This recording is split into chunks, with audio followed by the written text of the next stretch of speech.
Felipe Carrillo Puerto, l'apôtre rouge des Mayas.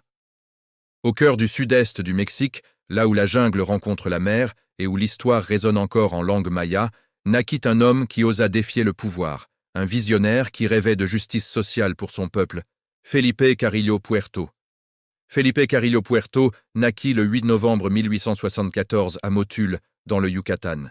Dès son jeune âge, il manifesta une profonde empathie envers les paysans mayas, témoins de siècles d'exploitation et de misère.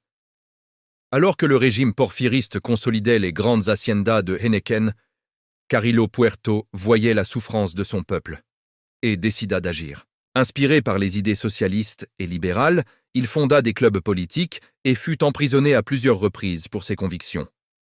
Il croyait que le progrès devait appartenir à tous et non à une élite.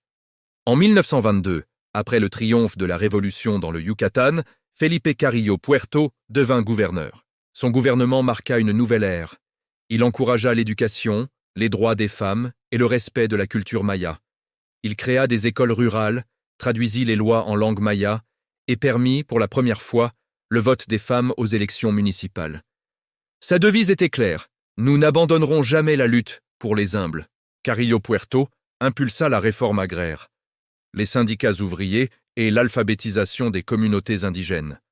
Beaucoup le surnommèrent l'apôtre rouge des Mayas, symbole d'espoir dans un monde d'inégalité. Mais ces réformes provoquèrent la haine des puissants. En décembre 1923, une rébellion militaire menée par Adolfo de la Huerta secoua le pays. Carrillo Puerto fut trahi, capturé et condamné à mort avec plusieurs de ses frères. Le 3 janvier 1924, face au peloton d'exécution à Mérida, il prononça ses dernières paroles en maya. « N'abandonnez pas mes Indiens ». Quelques instants plus tard, les balles firent taire sa voix. Mais son message de justice et de dignité continua à vivre dans le cœur du peuple maya. Aujourd'hui, Felipe Carrillo Puerto est considéré comme un martyr de la révolution sociale. Un homme qui comprit que la liberté sans égalité n'est pas une véritable liberté. Sa vie fut brève, mais son héritage éternel.